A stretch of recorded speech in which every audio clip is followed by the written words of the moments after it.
तरुणींमध्ये जास्तीत जास्त कॉमन असे हेल्थ प्रॉब्लेम्स कोणते आहेत? अगदी बरोबर विषयाला सुरुवात केली आहे तुम्ही. कारण हां. आजकालच्या ह्या सोशल मीडियाच्या जगामध्ये आपण बघतो, की अगदी प्रत्येक स्क्रोल मागे काहीतरी नवीन इन्फॉर्मेशन हो, आहे हो, हो. आणि असं आहे, की प्रत्येकालाच प्रत्येक गोष्टी ट्राय कराव्याशा वाटतात. हं, हं. हे बरोबर आहे, की स्त्रियांच्या आरोग्यासाठी मासिक पाळी हं. व्यवस्थित असणं, नियमित असणं हे अत्यंत गरजेचं असतं. हो. आणि तरुण वयामध्ये आपण आता सध्याच्या काळामध्ये जी समस्या बघतोय, हं.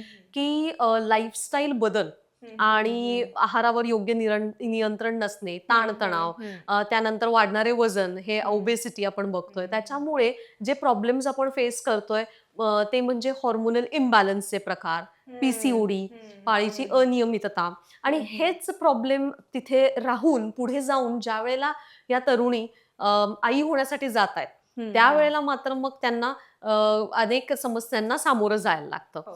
आणि जे एक योग्य तुम्ही म्हटलात, की ह्याच्यावर काय होतंय, अगदी कुजबुजतच लोकं बोलतात, योग्य तो सल्ला घेत नाहीत.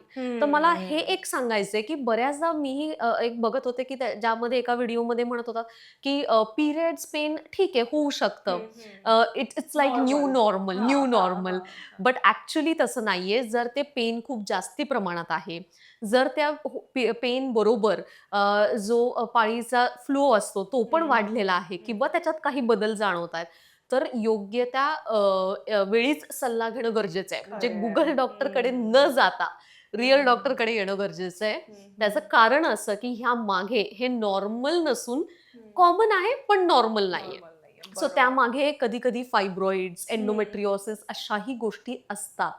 तर हं. हे वेळीच आपण लक्ष देणं गरजेचं आहे. म्हणजे पिरियडचं पेन हे नॉर्मल नाहीये. कॉमन आहे, पण एक्झॅक्टली. नॉर्मल सो नाहीये. पिरियड पेन इज हां. Common but not not normal. Normal. मैत्रीण एकमेकींना सजेस्ट करते, की मी हे बरोबर. पेन किलर घेते. मग प्रत्येकाचं शरीर हे वेगवेगळं असतं अगदीच, आणि काय अगदीच. होतं माहितीये, जेव्हा पेन सुरू होतात, अनेकदा काही मुलींना 2 दिवस होतात, काही तर हो, 5 दिवसाचे 5 दिवस पूर्ण पेन राहतात. तर हो. अनेकदा तुला पी-सी-ओस आहे का? हं. असा प्रश्न विचारतो. पण त्यांना माहीत नसतंय पी-सी-ओस काय आहे आणि पी-सी-ओस हे क्युअर होऊ शकतं का हे देखील माहीत नाहीये. बरोबर. तर त्याविषयी काय सांगाल? बरोबर. अगदी ह्या मैत्रिणींच्या गप्पा सुरू हो, असतात. मला हो. पी आहे, तुला आहे, मी हो. ऐकलंय. मग पी म्हणजे वेगळं आणि पी हो, म्हणजे हो, वेगळं का? हो, तर हो.